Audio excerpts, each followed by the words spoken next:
ಬೆಂಗಳೂರಿನಲ್ಲಿ ರೋಡ್ ರೇಜ್ ಪ್ರಕರಣಗಳು ಕಾಮನ್ ಆಗಿವೆ. ಬೈಕ್ ರೈಡರ್ಸ್ ಆ್ಯಂಡ್ ಕಾರ್ ಡ್ರೈವರ್ಸ್ಗಳ ನಡುವೆ ರೋಡ್ ರೇಜ್ ಗಲಾಟೆ ನಡೀತಾನೆ ಇರುತ್ತೆ. ಆದರೆ ನಿನ್ನೆ ಸಂಜೆ ನಡೆದಿರೋ ರೋಡ್ ರೇಸ್ ಕೇಸ್ನಲ್ಲಿ ಬಿಎಂಟಿಸಿ ಡ್ರೈವರ್ ಮತ್ತು ಬೈಕ್ ಸವಾರನ ನಡುವೆ ಸಖತ್ ವಾರ್ ಆಗಿದೆ. ಹಾಗಾದ್ರೆ ಆಗಿದ್ದೇನು ಅಂತೀರಾ? ಈ ಸ್ಟೋರಿ ನೋಡಿ.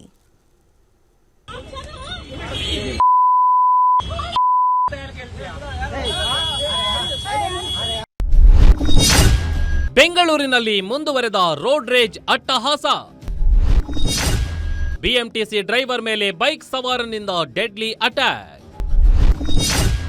ಶಬ್ದ ಪ್ರಯೋಗ ವರ್ಸಸ್ ಮುಷ್ಟಿ ಪ್ರಯೋಗ, ತಪ್ಪು ಯಾರದ್ದು? ಸಾಮಾನ್ಯವಾಗಿ ರೋಡ್ ರೇಜ್ ಪ್ರಕರಣಗಳು ಖಾಸಗಿ ವಾಹನದ ಮಾಲೀಕರು ಅಥವಾ ವಾಹನ ಸವಾರರು ಮತ್ತು ಪಾದಚಾರಿಗಳ ನಡುವೆ ಆಗ್ತಾ ಇರುತ್ತೆ. ಆದರೆ ನಿನ್ನೆ ಸಂಜೆ ನಡೆದ ಈ ಘಟನೆಯಲ್ಲಿ ಬಿಎಂಟಿಸಿ ಬಸ್ ಡ್ರೈವರ್ ಹಾಗೂ ಖಾಸಗಿ ವಾಹನ ಸವಾರನಿಗೂ ಆಗಿದೆ. ಇದು ಮೊದಲಿಗೆ ಜಗಳದಲ್ಲಿ ಶುರುವಾದ ಈ ಒಂದು ಘಟನೆ ಕೊನೆಗೆ ಹಲ್ಲೆಯಲ್ಲಿ ಅಂತ್ಯವಾಗಿದೆ. ಎಸ್, ಸಿಲಿಕಾನ್ ಸಿಟಿಯಲ್ಲಿ ರೋಡ್ ರೇಜ್ ಪ್ರಕರಣಗಳು ಸಾಮಾನ್ಯವಾಗಿವೆ. ಗಾಡಿಗೆ ಸೈಡ್ ಕೊಡೋ ವಿಚಾರಕ್ಕೆ ನಡೆದಿರೋ ಕಿರಿಕ್ಗಳು ಅಷ್ಟಿಷ್ಟಲ್ಲ. ಇದೀಗ ತನ್ನ ಬೈಕ್ಗೆ ಸೈಡ್ ಬಿಡಲಿಲ್ಲ ಅನ್ನೋ ಕಾರಣಕ್ಕೆ ಬಿಎಂಟಿಸಿ ಬಸ್ ಅನ್ನ ಯುವಕನೋರ್ವ ಓವರ್ಟೇಕ್ ಮಾಡಿ ಅಡ್ಡಗಟ್ಟಿದ್ದಾನೆ. ಸಂಜೆಯ ಸಮಯವಾಗಿದ್ರಿಂದ ವಾಹನಗಳು ಹೆಚ್ಚಾಗಿದ್ವು. ಅದನ್ನ ಕೇರ್ ಮಾಡದೆ ಡ್ರೈವರ್ ಅನ್ನ ಕೆಳಗಿಳಿಸಿದ್ದಾನೆ ಆ ಯುವಕ. ಮೊದಲಿಗೆ ಅವಾಚ್ಯ ಪದಗಳಿಂದ ಶುರುವಾಗಿದ್ದ ಜಗಳ ಮುಂದೆ ತಾರಕಕ್ಕೇರಿತು. ಈ ವೇಳೆ ಪಕ್ಕಾ ರೌಡಿ ಹಾಗೆ ಡ್ರೈವರ್ ಮೇಲೆ ಆತ ಡೆಡ್ಲಿ ಅಟ್ಯಾಕ್ ಮಾಡಿದ್ದಾನೆ. ಎಸ್, ಡ್ರೈವರ್ನ ಶರ್ಟ್ ಕಾಲರ್ ಹಿಡಿದಿದ್ದ ಈ ಯುವಕ ತನ್ನ ಮುಷ್ಟಿಯಿಂದ 5 ಬಾರಿ ಗುದ್ದಿದ್ದಾನೆ.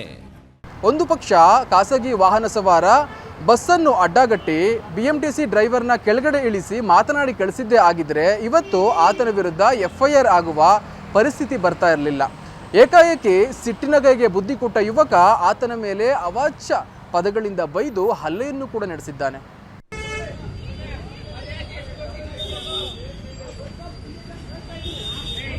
ಮೇಲ್ನೋಟಕ್ಕೆ ಇಲ್ಲಿ ಬಿಎಂಟಿಸಿ ಬಸ್ ಡ್ರೈವರ್ ಮೊದಲು ಅವಾಚ್ಯ ಪದಗಳನ್ನ ಬಳಸಿದಂತೆ ಕಾಣ್ತಿದೆ.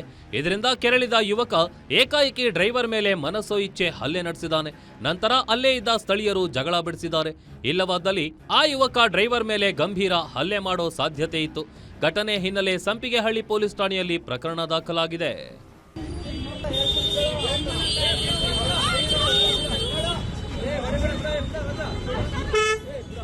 ಕೆಲವೊಮ್ಮೆ ಬಿಎಂಟಿಸಿ ಬಸ್ಸಿನ ಡ್ರೈವರ್ಗಳು ಆನೆ ನಡೆದಿದ್ದೇ ದಾರಿ ಅನ್ನೋ ರೀತಿಯಲ್ಲಿ ವಾಹನವನ್ನ ಚಲಾಯಿಸ್ತಾರೆ.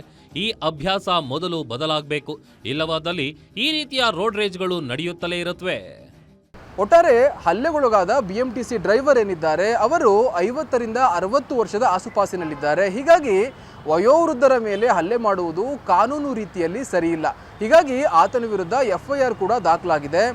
1 ನಿಮಿಷ ಮಾಡಿದ ತಪ್ಪಿಗಾಗಿ ಆತನ ವಿರುದ್ಧ ಎಫ್ಐಆರ್ ತಯಾರಾಗಿದೆ.